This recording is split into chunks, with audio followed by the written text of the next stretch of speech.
Bugün Temu'dan aldığım bu mərdanəni yoxlayacağıq. Çox qəşəngdir. Herkese salam, mən Nərmin. Yeni YouTube kanalım və ləzzətli şirniyyat yemək videoları ilə qarşınızdayım. Ümid edirəm ki, videolarımı bəyənərsiniz. Bəyənmişkən də kanalımı izləməyə alarsınız. Keçək kanalımın ilk videosu olan ləzzətli və çox qəşəng bir görsənəcəyini ümid elədiyim şirniyyat videomun hazırlanmasına. Otaq temperaturunda olan kərə yağı və şəkər kirşanını biraz bir-birinə qarışdırıram. Daha sonrası üzərinə digər ərzaqlarını əlavə edirəm. Duru yağ, yumurta, nişasta. Nişastanın fərqi yoxdur. Həm qarğıdalı, həm də ki buğda istifadə edə bilərsiniz və vanil. Qabartma istifadə etmirəm. Daha sonra bir-birinə tam qarışdırıb üzərinə ölçülü şəkildə ununu əlavə edirəm.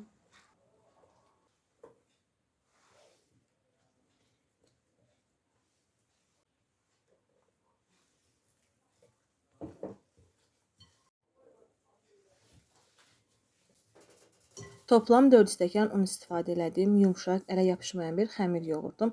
Xəmiri demək olar ki, heç gözlətmədim. 2 dənə yağlı kağızın arasında yayıram. Biraz un səpdim yağlı kağızın həm altına, həm də ki, daha sonra isə xəmirin üzərinə. Məndə biraz oxlov uzun idi, yaydığım yer dar idi deyə biraz çətinlik çəkdim. Ancaq bir təhər yaymağı bacardım. Bir də yağlı kağızın qırışmamasına diqqət edin. Mən burada biraz qırışmışdı, açdım. Çünki xəmirin üzəri tam hamar formada olmalıdır.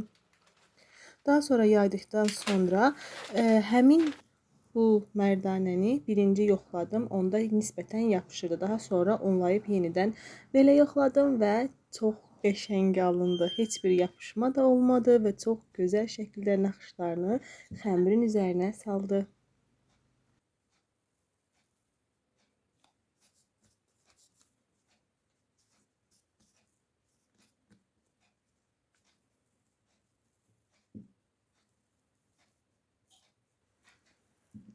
Daha sonra isə kəsmək üçün belə çiçək formalı kəsənim var idi. Ondan istifadə elədim.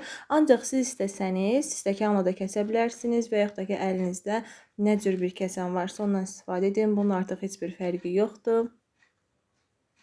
Mən bu mərdanəni Temudan 7-8 manat civarı bir qiyməti almışdım. Məncə pulunun sonuna qədər dəyər. Çox qəşəng, çox şirin peçenyelər alındı. 180 dərəcədə alt hissəsi azacıq çəhrayılaşana qədər bişirdim və bütün naxışları gördüyünüz kimi üzərində necə var, elə də qaldı. Ara qat üçün isə mən şokolad yağından istifadə edim. İstəsəniz tam sadə halı ilə də saxlaya bilərsiniz və yaxud da ki, mənim kimi belə şokolad yağından istifadə edə bilərsiniz və yaxud da ki, cem də istifadə edə bilərsiniz.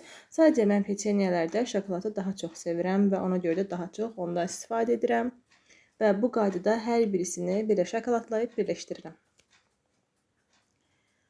Və artıq hazırdır. Bişirən hər kəsə nuş olsun. Videomu bəyəndinizsə, bəyəni düyməsinə basmağı, kanalımı izləyərək mənə dəstək olmağı unutmayın.